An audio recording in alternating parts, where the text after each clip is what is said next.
സ്വാഗതം ഫാസ്റ്റ് ന്യൂസിലേക്ക്. മറ്റൊരു വാർത്തയിലേക്കാണ് ആദ്യം. വയനാട് പുൽപ്പള്ളി അമരക്കുനിയിലെ കടുവയെ പിടികൂടാൻ ശ്രമം തുടങ്ങി വനം വകുപ്പ്. ഡോക്ടർ അരുൺ സക്കറിയുടെ നേതൃത്വത്തിലുള്ള സംഘം തെരച്ചിൽ ആരംഭിച്ചു.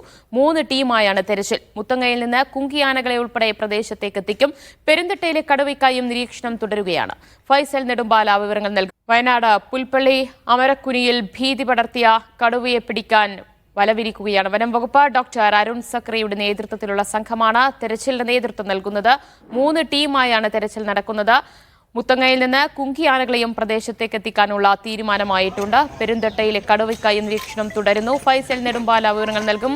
ഫൈസൽ, കടുവയ്ക്കായി എങ്ങനെ തെരച്ചിൽ പുരോഗമിക്കുന്നു? ദിവ്യ, വനംവകുപ്പിന്റെ ഭാഗത്തു നിന്ന് സർവ്വസന്നാഹങ്ങളോടും കൂടി തന്നെയാണ് ഇന്ന് തിരച്ചിൽ ആരംഭിച്ചിരിക്കുന്നത്. രാവിലെ ഡോക്ടർ അരുൺ സക്കറിയുടെ നേതൃത്വത്തിൽ 3 ടീമുകളായി തിരിഞ്ഞുകൊണ്ടാണ് കടുവക്കായി തിരച്ചിൽ ആരംഭിച്ചിരിക്കുന്നത്.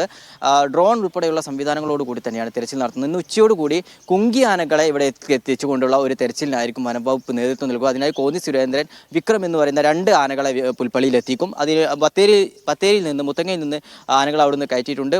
ഒരു അരമണിക്കൂറിനുള്ളിൽ തന്നെ പുൽപ്പള്ളിയിൽ കുങ്കിയാനകളെ എത്തിച്ചുകൊണ്ടുള്ള തെരച്ചിലായിരിക്കും ഉച്ചയ്ക്ക് ശേഷം നടക്കുക. കഴിഞ്ഞ ദിവസങ്ങളിലൊക്കെ തന്നെ ഈ കടുവയുടെ ആക്രമണവുമായി ബന്ധപ്പെട്ട് വലിയ പ്രതിഷേധമാണ് പുൽപ്പള്ളിയിൽ നിലനിന്നിരുന്നത്. കുറച്ച് മുമ്പ് ഇതുപോലെ കടുവയുടെ ആക്രമണം ഉണ്ടായപ്പോൾ ആ പശുവിൻ്റെ ജഡമൊക്കെ എടുത്തുകൊണ്ട് പുൽപ്പള്ളി ടൗണിൽ ഫോറസ്റ്റിൻ്റെ ജീപ്പിൻ്റെ മുകളിലൊക്കെ കെട്ടിവെച്ചുകൊണ്ടുള്ള വലിയൊരു പ്രതിഷേധം പുൽപ്പള്ളിയിൽ ഉണ്ടായിരുന്നു. അതുകൊണ്ട് തന്നെ വളരെ ജാഗ്രതയോടുകൂടി തന്നെയാണ് വനംവകുപ്പ് ഈ ഒരു വിഷയത്തിൽ കൈകാര്യം ചെയ്യുന്നത്. 2 കൂടുകളാണ് പുൽപ്പള്ളി അമരക്കുനി ഭാഗത്ത് സ്ഥാപിച്ചിരിക്കുന്നത്. ഇന്നലെ വനംവകുപ്പിൻ്റെ ഉന്നതതല യോഗം ചേർന്നിരുന്നു. കടുവയെ മയക്കുവെടി വെച്ച് പിടികൂടുന്നതിനുള്ള ഉത്തരവും പുറത്തിറങ്ങിയിട്ടുണ്ട്.